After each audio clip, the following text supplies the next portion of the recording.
రాజకీయాల్లో ఒక థియరీ ఉంటుంది. తాము ఏ తప్పైనా చేయదలిస్తే లేదా తప్పు చేస్తే ముందుగా దానిని ఎదుటి వారిపై నెట్టేయడం, ఎదుటి వారిదో ఘోరం చేస్తున్నారని ప్రచారం చేసి చల్లగా తన పని తాను కానిచ్చుకోవడం, తాను దొంగతనం చేసి దొరికిపోతామని అనుకుంటే కావు కావుమని వైరిపక్షంపై ఆరోపణలు గుప్పించడం. ఇలాంటి దిక్కుమాలిన వ్యూహాలలో తెలుగుదేశం పార్టీ ముందు నుంచి ఆరితేరిందనే చెప్పాలి. ప్రత్యేకించి తెలుగుదేశం పార్టీని నడిపిస్తున్న చంద్రబాబు నాయుడు కైవసం చేసుకున్న తర్వాత ఈ ధోరణితోనే ఆయన కథంతా నడిచిందని చెప్పాలి గత చరిత్రలో మొత్తం. దానికి ఈనాడు రామోజీరావు వంటి వాళ్ళు బాగా ఊదుతూ తానా అంటే తందానా అనేలా రెడీగా ఉంటారు. దీంతో ఆయన ఆడింది ఆటగా పాడింది పాటగా సాగిపోతుంది. కానీ అన్నిసార్లు ఇది సాధ్యపడదు, అన్ని రోజులు మనవి ఉండవు కదా. అందులోనూ సోషల్ మీడియా విస్తరంగా వచ్చిన ఈ నేపథ్యంలో చంద్రబాబు ఇలాంటి ట్రిక్కులు ఎన్ని చేసినా ఎన్ని పన్నాగాలు పన్నినా అడ్డంగా దొరికిపోతున్నారు. తాజాగా ఆయన కుమారుడు నారా లోకేష్ కూడా ఇలాగే అడ్డంగా తయారైపోయారు. విశాఖపట్నంలో పోర్టుకు బ్రెజిల్ నుంచి మాదక ద్రవ్యాలతో కూడిన ఓ కంటైనర్ వచ్చిన ఉదాంతం తెలుగుదేశం పార్టీకి బూమ్ రాంగ్ అయిపోయిందని చెప్పాలి. ఇలాంటి డ్రగ్స్ విషయంలో రాజకీయాలకు అతీతంగా అంతా ప్రవర్తించి ఉండాలి. కానీ 14 ఏళ్ళు అధికారంలో ఉన్న ఈ చంద్రబాబు నాయుడే ఎదుటి వారి మీద బురద జల్లి రాజకీయ లబ్ధి పొందాలని చూడటం ద్వారా మొత్తం సమస్యను డైవర్ట్ చేయడానికి ప్రయత్నించినట్లుగా స్పష్టంగా కనబడుతుంది.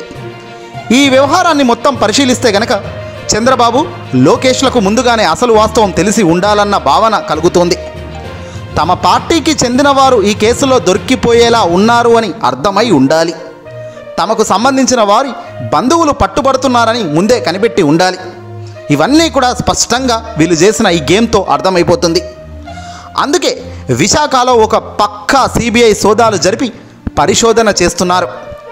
లోకేష్ దీనిపై ట్వీట్ చేస్తూ వైఎస్ఆర్సీపీపై ఆరోపణలు గుప్పిస్తున్నాడు. చంద్రబాబు నాయుడు సైతం విశాఖ డ్రగ్స్ క్యాపిటల్ అయిపోయిందని వైఎస్ఆర్సీపీ ప్రభుత్వంపై విమర్శలు గుప్పించారు. వైఎస్ఆర్సీపీ నేతలు అసలు విషయం తెలుసుకుని ఒక్కసారిగా అవాక్కయ్యారు.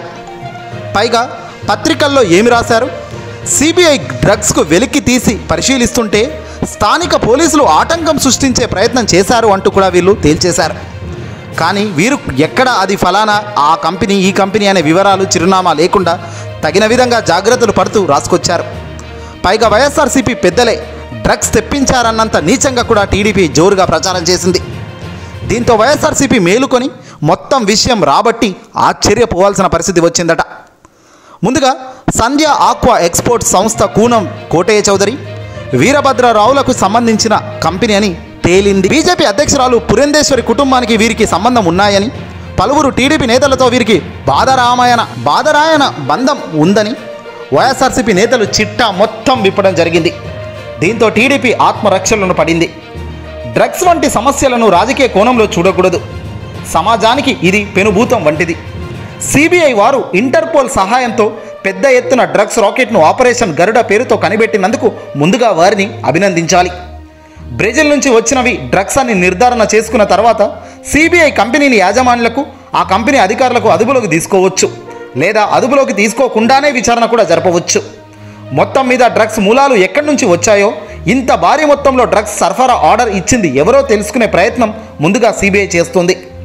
కానీ ఇది కేవలం ఎన్నికల సమయం కావడంతో తెలుగుదేశం పార్టీ అధికారికంగా కంగారు పడుతుంది. ఈ కంపెనీ తమ సామాజిక వర్గం వారిది కావడం, కంపెనీ యాజమానులకు కొందరికి గత చరిత్ర అంత క్లీన్గా లేకపోవడం వల్ల ఆ బురద అంతా కూడా తమపై వచ్చి పడుతుందేమోనన్న కంగారులో చంద్రబాబు లోకేష్లు తొందరపడి పిచ్చి ట్వీట్లు చేసి ఇప్పుడు లబోదిబోం అంటున్నారు. లోకేష్ అయితే ఒక అడుగు ముందుకు వేసి కాకినాడ ఎమ్మెల్యే చంద్రశేఖర్ రెడ్డికి లింక్ పెట్టి మరీ ట్విట్టర్ వేదికగా ట్వీట్ చేశాడు. అంతిమంగా అదేదో ముఖ్యమంత్రి జగన్మోహన్ రెడ్డి గారికి సంబంధించిందేమోనన్న చందంగా అనుమానం క్రియేట్ చేయడంలో లోకేష్ పాత్ర చాలా పెద్దదే అని చెప్పాలి. ఇక రామోజీరావు రంగంలోకి దిగి మరి డ్రగ్స్ తెప్పించారన్న అభియోగాలను ఎదుర్కొంటున్న వారిని రక్షించడానికి గట్టి ప్రయత్నాలు చేశారు. శనివారం నాటి పత్రికల్లో అంతా అనుమానాస్పదమే అన్న శీర్షికతో ఒక్క ప్రధాన కథనాన్ని వండివర్చారు. అందులో ఎంతసేపు సిబిఐ డ్రగ్స్ గురించి దర్యాప్తు చేస్తుంటే దానిని ఏపీ పోలీసులు అడ్డుకునే ప్రయత్నం చేశారు అని దుర్మార్గపు ప్రచారం చేశారు. పోలీసులు అలా చేశారంటే వైసీపీకి పెద్దల పాత్ర లేకుండా ఉంటుందా అని దిక్కుమాలిన రాతలు రాసింది. అసలు రాయవలసింది ఏమిటో తెలుసా? ఇదిగో ఇది రాయాలి. ఆ కంపెనీ ఎవరిది? గతంలో కూడా ఇలా చెప్పిన సరుకు కాకుండా వేరే డ్రగ్స్ లేదా ఇతర అభ్యంతరకర పదార్థాలు ఏవైనా తీసుకువచ్చారా? ఇలా ఆ కంపెనీ ముఖ్యులు మూలాలు ఏమిటి? వారు ఎలా ఆ స్థాయికి వచ్చి ఆక్వా కంపెనీ పెట్టారు? రాష్ట్ర ప్రభుత్వం ఈ కంపెనీపై ఎప్పుడైనా ఏదైనా కేసు పెట్టిందా అసలు? మొదలైన అంశాలపై వార్తలు రాయకుండా రామోజీ ఎంతసేపు సిబిఐ అధికారులను ఏపీ పోలీసులు అడ్డుకునే ప్రయత్నమే చేశారు అన్న దానిపై ఫోకస్ చేయడాన్ని చూస్తుంటే దీనిపై విశాఖ పోలీసు కమిషనర్ రవిశంకరే సీరియస్ అయ్యారు.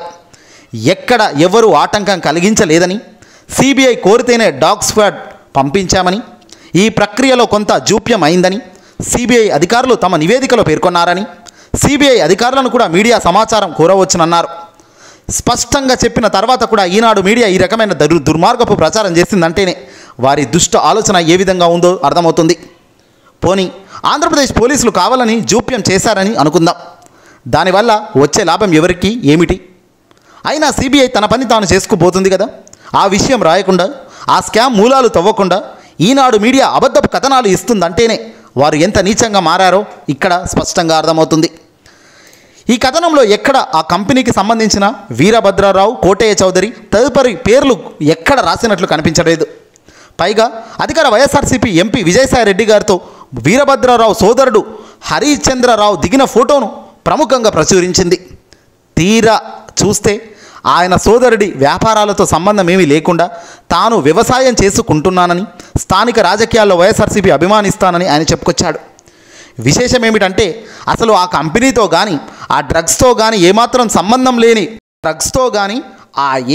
సంబంధం లేని పూర్ణచంద్రరావు ఫోటో తీసిన ఈ టీడీపీ మీడియా అసలు కంపెనీని నడిపే వారి ఫోటోలు వేయకుండా జాగ్రత్త పడుతుంది. వారి వివరాలు ఇవ్వట్లేదు. దీంతో వైఎస్ఆర్సీపీ వారు ఏకంగా చంద్రబాబు, లోకేష్లకు సంబంధించిన వారే అని, ఈ డ్రగ్స్ స్కామ్లో ఉన్నారని ఆరోపిస్తూ సీఈఓకు ఫిర్యాదు చేసింది. చిత్రం ఏమిటంటే ప్రతి చిన్న విషయాన్ని ఎన్నికల సంఘం అధికారుల దృష్టికి తీసుకెళ్లే తెలుగుదేశం పార్టీ పెద్దలు ఈ విషయంపై బురద జల్లుడు తప్ప ఫిర్యాదు ఎందుకు చేయడం లేదు?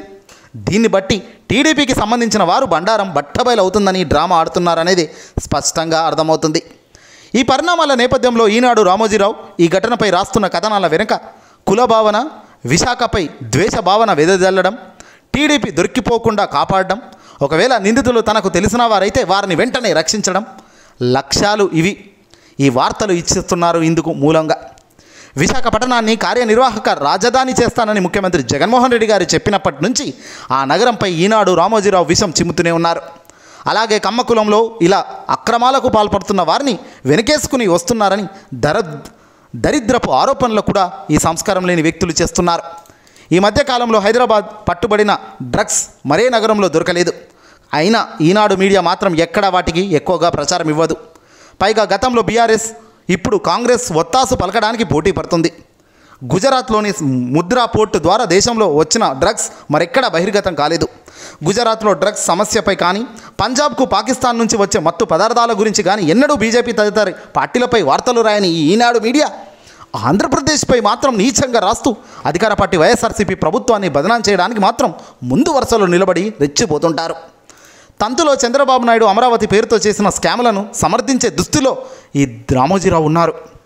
సింగపూర్కు చెందిన మాజీ మంత్రి ఈశ్వరును ఏపీకి తీసుకువచ్చి 1000 కోట్ల భూములను కొల్లగొట్టిన చంద్రబాబు నాయుడు ఎన్నడూ తప్పు పట్టలేదు ఈనాడు రామోజీరావు. ఇప్పుడు అదే ఈశ్వరన్ అవినీతి కేసుల్లో చిక్కి మంత్రి పదవి కూడా కోల్పోయాడు.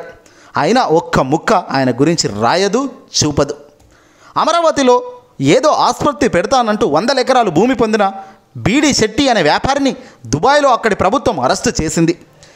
వీరికి చంద్రబాబుకు ఉన్న సంబంధ బాంధవ్యాలేమిటో ఒక్క అక్షరం కూడా రాయని దౌర్భాగ్య స్థితిలో ఉన్నాడు ఈనాడు మీడియా సంస్థ. అంతెందుకు, చంద్రబాబుపై మనీ లాండరింగ్ ఆరోపణలు రాయడం, దుబాయ్లో ఆయన అక్రమంగా డబ్బు పొందారనే ఆరోపణలు రావడం వంటి వారిపై పరిశోధన కథనాలు రాయకపోగా ఆయన్ను సమర్థిస్తూ వార్తలు ఇస్తుంటారు. ఇదంతా ఈనాడు రామోజీరావు స్వార్థ వ్యాపార ప్రయోజనాలకే అన్న సంగతి అందరికీ తెలిసిపోయింది. ఇంకో సంగతి కూడా చివరికి చెప్పాలి. ఢిల్లీ లిక్కర్ స్కామ్ కేసుల్లో ఒంగోలు వైఎస్ఆర్సీపీ ఎంపీ మాగుంట శ్రీనివాసులరెడ్డి కుమారుడు రాఘవరెడ్డి అరెస్ట్ అయ్యారు.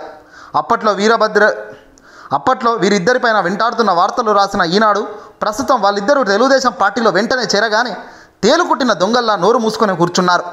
అంటే దీన్ని బట్టి ఏమర్థమవుతుంది?